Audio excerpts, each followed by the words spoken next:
Hello, magandang gabi, magandang umaga. Nasaan panig man tayo ng mundo po, ha? Sana ay nasa maayos kayong kalagayan. Ayan. Kanino kayang reading itong ating makukuha para sa ngayong araw na ito? Ayan. Ayan natin yan, dumulo agad. Uy, meron tayo ditong ano, King of Pentacles. Okay. Tingnan pa natin. Okay. Ooh. Nine of Swords. Masakit na pangyayari, masakit na bagay.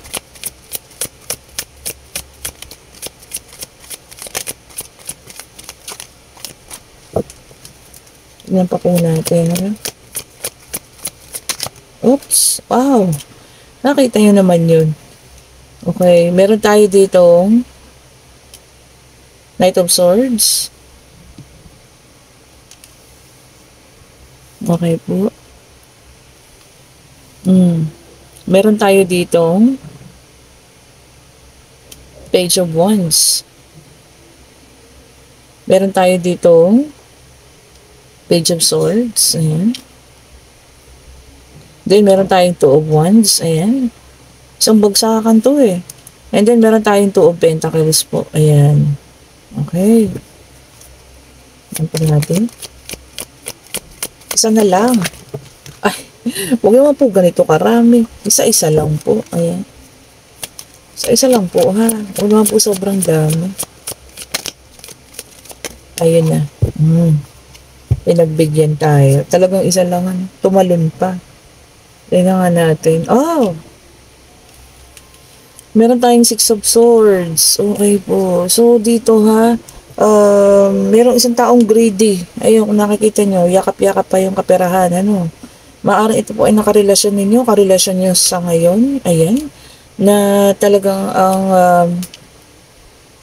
ginamit kayo sa pangkaperahan ha. Okay po. Kumbaga nagkahiwalay na kayo nito yata nito eh. Oh. Nagkahiwalay na kayo nito kasi meron ng pumili rito ng kumbaga, pumili ng daan na tatahakin niya, no? Meron na rin isang tumalikod. Ayan, kaya lang medyo malaki-laki yata yung nakuha rito sa inyong kaperahan, ha? Ayan, tapos dito may pagbabalik. O, ayan ha. Maaaring magbalik po ito sa buhay ninyo dahil nakikitang meron pa po eh. Meron pa pong makukuha sa inyo, ha? Kasi dito may pagbabalanse pa, no? Tapos kayo, nananahimik lang na, no? Kumaga, talagang ayaw na, no? Kaya susubukan niya pong bumalik sa buhay ninyo ha. Gagawin ang lahat para maka-entra ulit sa buhay ninyo. Dahil nakikita niya po, meron pa siyang pakikinabangan at meron pa siyang kukunin. Ayun o, kung nakikita niyo yun. Okay. Ala, grabe, ano. Talagang ginawa na kayong ATM, bangko. Sana po ha, wag na tayong magpaloko pa. Lalo na kung binitawan nyo na at gusto nyo na lang ng pananahimik. Huwag nyo na pong entertaining po ha pag pumunta sa inyong tao ito. Napaka-greedy. Ano ba yung greedy? Ganid. Sobrang ganid po ang taong ito ha. Grabe nga yung ginawa sa inyo oh. Kita nyo naman yan na talagang hanggang ngayon sa pag-iisa nyo naaalala nyo pa yung mga bagay na kanyang ginawa. Yun po ha. Kung ano man yun, mga bagay na ginawa yung pananakit sa inyo, talagang sobrang sakit po yan. Baka na halos sa kayo, tawag dito. Ang lahat ng paghinagirapan yung pera sa kanya napunta. O ngayon, may balak mong magbalik po kasi nakikita niya sa mga napopost mo siguro sa social media na meron pa pwedeng makuha sa'yo. Ganid, napakawalang niya, Okay po, pakiramdaman niyo po ha, mga ganitong tao na magbabalat kayo na isang mabuti at maayos sa tao pero hindi naman. Okay po. Sana matuto na tayo sa nakaraan at huwag tayo magpabulag muli, sa mga kung ano man yung sasabihin niyang salita, lalo na kung sasabihin niya na siya ay nagbago na, ayan, nagsisisi, diba? Tignan niyo pong mabuti kung totoo ha. Dahil maaari yun ang kanyang sabihin sa inyo, nagbago siya, nagsisisi siya, ganyan Talagang kukuhain niya ang inyong loob. Napakaganid nitong, naku, hindi ko masabi. And then, meron tayong Two of Cups in reverse o water sign, naka-reverse po. Talagang self-love lang dapat po ngayon ha. Self-love lang po. Huwag yung entertainin ulit yung ganyang klase ng tao. And then, meron tayong Nine of Wands, which is a fire sign, Aries, Leo, and Sagittarius. Ayan. Sabi rito, tapangan mo. Lakasan mo yung loob mo. Kasi nga, baka bumigay ka rin. Diba? Lalo na kung mahal mo yung tao, no? Parang sa'yo okay lang kahit magamit ka. Naku, wag po ha. Wag yung intayin na kayo yung masaid sa kabuhayan. Then, meron tayong Seven of Pentacles, which is an earth sign. Ayan. Yung kanina pala, water, fire, and earth. So, tagi-tagisa. Nakikita niya raw yung hard-earned money mo. So, nakikita niya pa na meron kang kaperahan dyan na pinaghirapan mo po. Nako, apakawalang talaga. Apakawalang puso. Kanina naman po itong situation na ito ha, gumising po kayo. Huwag kayong padala po sa mga matatamis na salita. Nasabihin na binalikan kayo kasi mahal na mahal kayo, nagkamali na ko. Talaga lang po ha. Sakto, tagi-tagisa po talaga. Fire sign naman to, Four of Wands in reverse. Ayan. Conflict. Tama po yan ha. Naku, ano ba ito? So, ayun, nagkaroon kayo ng conflict or magkakaroon ng conflict. Baka sa kaperahan na naman yan. Gumising ka po, ha? Huwag tayong pauto sa ganid na to. Ganid po ang tawag dyan. Napaka-greedy. Gagamitin na naman kayo, ha? So, kung kanina naman po ito, ha? Huwag po kayong padadala. Please lang. Huwag po. Magbabalik sa buhay nyo isang taong ganid. Talagang ayaw kayong tigilan hanggat hindi nasasaid. Para sa iba naman, Seven of Swords, air sign. Talagang betrayal po ha, natataon. May ilan sa iyo makakaranas ng betrayal, cheating, pangloloko, deceit. Okay. Tapos yung iba naman daw, kumbaga pinlano, strategically, para lokohin ka. Yan ha. Baka meron lang talagang gustong kunin sa inyo, kay pinlanong lokohin, kung sino man yan. Pinagplanuhan nila. Ay, ang hirap naman. Ang bigat naman ng natin ngayon. Okay, and then meron tayong the death card. Ayan, water sign. Okay. So talaga pong matatapos na, nagtapos na. And then, meron din beginning para sa iba ha. So, meron katapusan, meron ding umpisa para sa lahat. May maganda, di ba? Mag-start na lang ng panibago. And then, meron tayong Six of Pentacles, Earth sign. Ayan, balance lang. Sharing of wealth. Yan ha. Yung iba naman sa inyo mag-share. Baka may tatayong foundation. Ayan. Magkakaroon ng mga project, okay lang yan, kung sobra-sobra po, walang masama, mag-share tayo ng blessings, ika nga, ayan, or, kumbaga naman, meron tayong taong gusto nating tulungan, nakita natin talagang hirap na hirap, okay lang po yan, basta't may kakayanan, okay lang po yan, ha, pero lagi ko nga sinasabi, unahin ninyo ang inyong sarili, okay po. At magsubi po ha, magsubi ng para sa sarili. Okay. Napaka intense nung ating situational reading. Magbabalik para sa din yung kaperahan mo.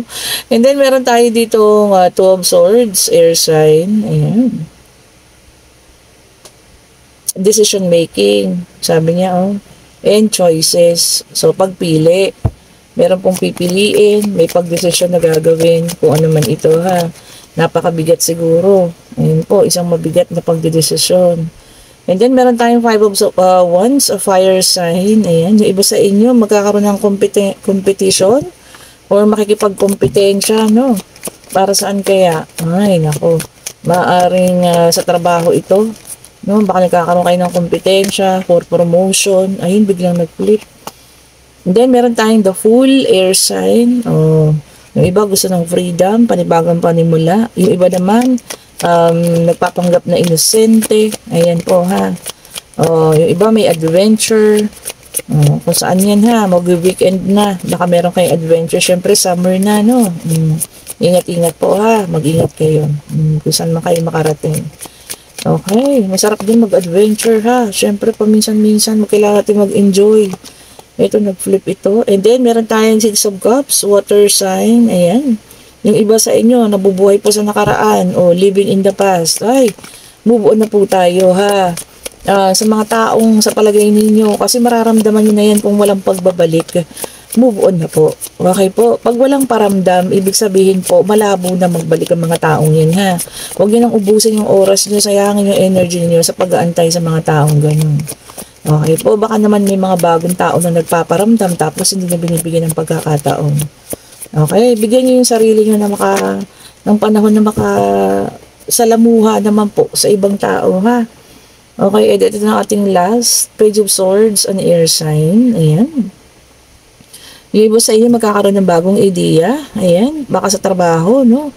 Or maaaring meron din sa pagnenegosyo. Ayan, magiging maayos. Ayan, meron din ko-contact sa inyo. Ayan po, kung may inaantay kayo, may matatanggap na mga mensahe, kung may iniintay, ano, kung ano man yan, matatanggap nyo na raw. So sana it's a good news, no? Kung ano man ito. At maging maayos. Okay, and ito na ang ating yes and no card. Ito na po, ano. Pwede na kayo magtanong sa inyong mga isip pa rin. Pag-ibig, pangyayari, ano. Pag-travel, ayan. Kung meron kayo anong iniisip sa mga eskwela, yung mga estudyante natin dyan, ha. Ito na, itanong nyo na, no. Divine Universe, ibigay po ang kasagutan sa kanilang mga katanungan. Divine Universe, ibigay mo po ang kasagutan sa kanilang katanungan po. Tingnan natin ha. Tingnan natin. Isa lang po ha. Isa lang po ang aming hinihingi po. Isa lang po ang dikit ng card. Isa na lang. Isa po. Tingnan natin. Ayun na. And, yes po ang sagot. Ang ganda new beginning. Kung nasa punto na kayo ng inyong buhay na talagang kayo ay nasa pagbabago na at gusto niyo na ng new beginning, tuloy niyo na po yun, ano. Parang konektado siya dun sa ating situational reading na kung merong isang taong magbabalik na taong ganid na talagang gusto pang kuhanin kung anong meron kayo ngayon, parang sinasabi ng baraha, idiretso mo na, ituloy mo na yung new beginning mo at huwag ka nang bumalik po sa taong ganito ha. Kasi alam naman ng baraha, nararamdaman niya, alam niyo po, kilala ninyo at talagang makukutuban nyo kung sino ang taong ito, no? Okay po. And kung nagugustuhan niyo ating reading, pa-like, pa-share, pa-subscribe, and hit the notification bell para lagi kayong updated sa mga bagong videos na nire-release. And kung gusto niyo po magpa-schedule ng private trading para bukas, tomorrow is Friday, i-click niyo na yung link po dyan sa comment section at mag-chat na po kayo sa akin ha, para mabigyan ko kayo ng oras ng slot po. And kung gusto naman ninyo ang umorder ng ating mga bracelet, ayan, yung ating mga lucky charms, ayan, i-click nyo rin yung link ha. Ito po ang lapis lazuli, ayan, ito po ang tiger eye, ito po ang carnelian, ito po ang ating rose quartz, at ito po ang ating original na jade, ito po ang citrine mantra. Ito po ang original citrine, ayan. Ito po ang ating jade, ayan. At ito po ang rose quartz tourmaline, no? At ito po ang ating combination of tiger eye and black tourmaline. Syempre ito ang black tourmaline with tiger eye. And ang ating mga amethyst. Ayan po. Kung gusto niyo pong magtanong tungkol sa ating mga lucky charms, ayan, i-click niyo lang din yung link. Ako po yung inyong makakausap. Ayan po ha. Kung gusto niyo pong mag-order. Thank you so much po for watching. Maraming salamat sa mga bagong subscribers, sa mga datihan na, sa mga kauna-unahan, sa mga nakakausap ko sa messenger, no? Yung mga inaalagaan natin dyan, ng reading, mga nagpapaalaga dyan ng dasal. Maraming salamat po sa inyo ha.